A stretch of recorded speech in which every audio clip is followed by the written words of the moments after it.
భయం నుంచి రక్షించుకునేందుకు gun licence, శత్రువుల నుంచి తప్పించుకునేందుకు ఓ మార్గం అధికారికంగా ఉపయోగించే పిస్టల్. ప్రజాప్రతినిధులు, ప్రముఖులు, సెలబ్రిటీల కోసం తీసుకొచ్చిన లైసెన్సులు భద్రతా సిస్టమ్ కాలం మారింది. అందుకు అనుగుణంగానే గన్ లైసెన్సులు తీసుకునేవారు పెరిగిపోతున్నారు. కానీ గన్ వాడే విధానంలో చాలా మార్పులు వస్తున్నాయి. వ్యక్తిగత స్వేచ్ఛకు భంగం కలిగిందంటూ కొందరు, గన్ గురి పెడితే ఎదుటివారు భయపడిపోతారని మరికొందరు గన్ కల్చర్ ను మార్చేశారు. గడిచిన వారం రోజుల్లో తెలంగాణలో ఏ మూల బుల్లెట్ సౌండ్ వినాల్సి వస్తుందోనని ప్రజలు బెంబేలెత్తుతున్నారు. అసలు ఏం జరిగిందో ఓ లుక్కేద్దాం.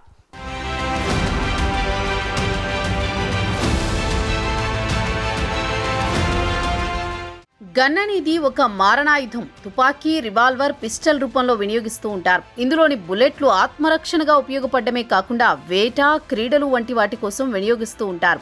గన్ లైసెన్స్ అనేది అంత ఈజీగా రాదు. భారతదేశంలో గన్ లైసెన్స్ పొందడం చాలా కఠినమైన ప్రక్రియ.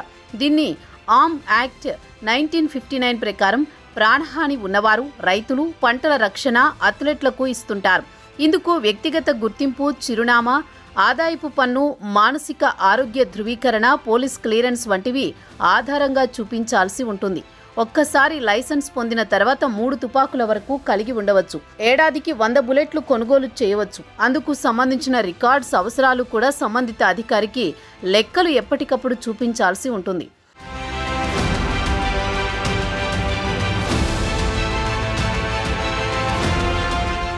ఇక తెలంగాణ విషయానికి వస్తే రాష్ట్ర వ్యాప్తంగా 9,000కు పైగా లైసెన్స్డ్ గన్స్ ఉన్నాయని అధికార గణాంకాలతో తెలుస్తోంది. అయితే అక్రమ ఆయుధాల రవాణా కూడా పెరుగుతోందని పోలీసులు ఆందోళన వ్యక్తం చేస్తున్నారు. బీహార్, మధ్యప్రదేశ్ వంటి రాష్ట్రాల నుంచి అక్రమంగా గన్స్ రవాణా అవుతున్నాయని పోలీసుల వద్ద సమాచారం ఉంది.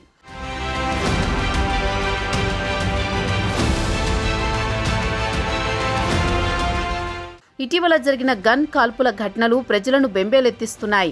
జూలై 13న హైదరాబాద్ మేడిపల్లి ప్రాంతంలో ఎమ్మెల్సీ తీన్మార్ మల్లన్న కార్యాలయంపై తెలంగాణ జాగృతి కార్యకర్తలు దాడి చేశారు. ఈ ఘటనలో ఆ సమయంలో గన్మెన్ 6 రౌండ్ల కాల్పులు జరిపారు. దాడులకు పాల్పడిన ఒక కార్యకర్తకు బుల్లెట్ గాయం కూడా అయింది. కవితపై అనుచిత వ్యాఖ్యలు చేశారంటూ తీన్మార్ మల్లన్నపై చేపట్టిన నిరసనగా ఈ ఘటన జరిగింది. కేసు నమోదు చేసి పోలీసులు దర్యాప్తు చేస్తున్నారు.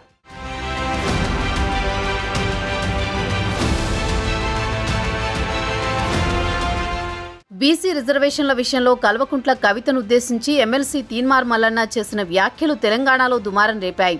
ఈ నేపథ్యంలోనే తీన్మార్ మల్లన్న గన్మెన్ గాల్లోకి కాల్పులు జరపడంపై పోలీసులు ఫోకస్ పెట్టారు. 2 గన్మెన్లను పోలీస్ శాఖ సరెండర్ చేసింది. వారి స్టేట్మెంట్ కూడా రికార్డ్ చేసింది. ఇది జరిగిన అనంతరం హైదరాబాద్లోని మలక్పేటలో కాల్పులు కలకలం సృష్టించాయి. శాలివాహన నగర్లోని పార్కు వద్ద చందునాయక్ అనే వ్యక్తిపై దుండగులు కాల్పులు జరిపి పరారయ్యారు. పార్కులో వాకింగ్ చేసుకుంటూ ఉండగా ఒక్కసారిగా కాల్పులు జరగడంతో ప్రజలు భయాందోళనలకు గురయ్యారు. మృతుడు నాగర్ కర్నూలు జిల్లా బల్మూరు మండలం నర్సాయిపల్లికి చెందిన వ్యక్తిగా గుర్తించారు. సిపిఐ రాష్ట్ర కౌన్సిల్ సభ్యుడిగా వ్యవహరిస్తోన్న నాయక్పై 3 దుండగులు కాల్పులు జరిపినట్లు పోలీసులు గుర్తించారు. సమస్య ఏదైనా గన్తో సమాధానం చెప్పాలని నిర్ణయించుకోవడమే హత్యకు కారణమైంది.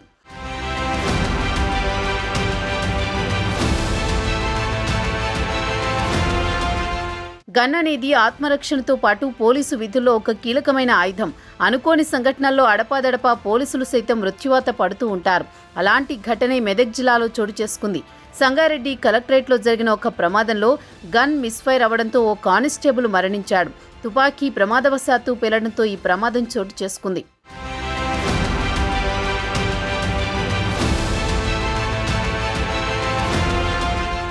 ఇటీవల తెలంగాణలో గన్ కల్చర్ పెరుగుతోంది అనే ఆందోళనల నేపథ్యంలో పోలీసుల చేతికి మళ్లీ ఆయుధాలు ఇవ్వాలనే నిర్ణయం తీసుకునే దిశగా చర్చలు జరుగుతున్నాయి. గతంలో వామపక్ష తీవ్రవాద ప్రభావిత ప్రాంతాల్లో మాత్రమే ఆయుధాలు ఉండేవి. మావోయిస్టు ప్రభావిత ప్రాంతాల్లో మాత్రమే స్టేషన్ హౌస్ ఆఫీసర్, ఎస్ఐ స్థాయి అధికారులకు ఆయుధాలు ఉన్నాయి. కానీ ఇటీవల జరిగిన కొన్ని ఘటనల వల్ల ఈ విధానం పునరాలోచనకు గురైంది. 2009, 2010లో ఉగ్రవాదుల కాల్పులో ఆయుధాలు లేని కారణంగా పోలీసులు ప్రాణాలు కోల్పోయారు. తాజాగా హైదరాబాద్లోని అఫ్జల్గంజ్ ఘటన, బీదర్ దోపిడీ కేసు వంటి ఘటనలతో గన్ కల్చర్ మళ్లీ చర్చకు వచ్చింది.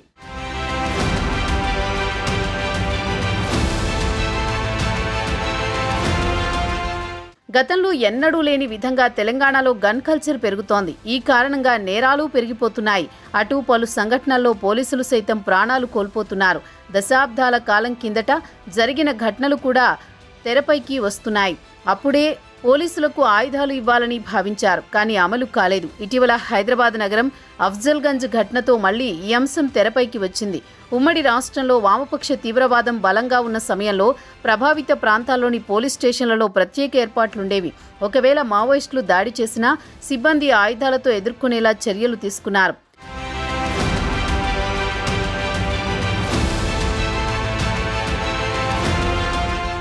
గతంలో ఎస్ఐ ఆపై స్థాయి అధికారుల వద్ద ఆయుధాలుండేవి. స్టేషన్లలోనూ ఆయుధాలను అందుబాటులో ఉంచేవారు. అయితే వామపక్ష తీవ్రవాదం కాస్త తగ్గిన తర్వాత ఈ విధానానికి తెరదించారు.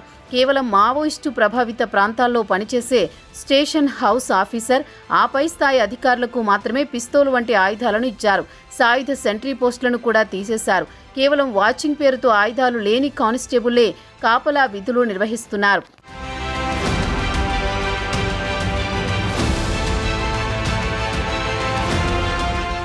2014లో మరో ఘటన జరిగింది. నకిలీ నోట్ల కేసులో తనను పట్టుకోవడానికి వచ్చిన పోలీసులపై రౌడీ షీటర్ ఎల్లంగౌడ్ కాల్పులు జరిపారు.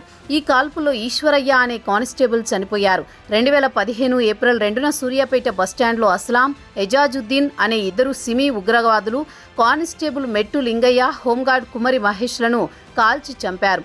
వారిని వెతుక్కుంటూ వెళ్లిన ఎస్ఐ సిద్దయ్య, కానిస్టేబుల్ నాగరాజులపై కాల్పులు జరిపి చంపేశారు.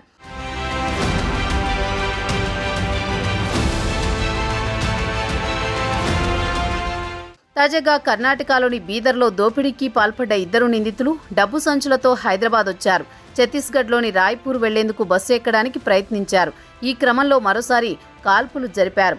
ఇటీవల నార్త్ ఇండియా నుంచి తెలంగాణలోకి విచ్చలవిడిగా గన్లు రవాణా అవుతున్నాయనే కామెంట్స్ వినిపిస్తున్నాయి.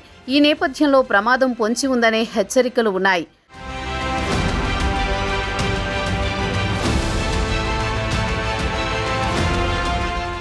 గన్ లైసెన్స్ ఉంది కదా అని బెదిరించినా లేదా భయపెట్టేలా కాల్పులు జరిపినా నేరంగానే పరిగణిస్తారు.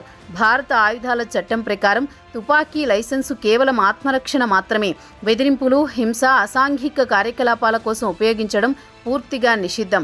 అలా కాకుండా తుపాకీ ఉంది కదా అని బెదిరించిన వారిపై ఐపీసీ సెక్షన్ల ప్రకారం కేసు నమోదు చేస్తారు. పోలీసుల విచారణ అనంతరం గన్ లైసెన్స్ కూడా రద్దు చేస్తారు.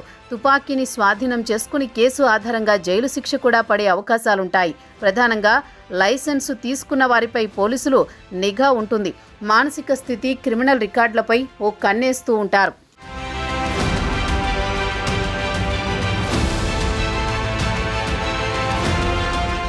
చట్టబద్ధంగా గన్ మూతలు కొన్నైతే ఇల్లీగల్ ఫైరింగ్ తో మరికొంతమంది ప్రజలను భయభ్రాంతులకు గురి చేస్తున్నారు.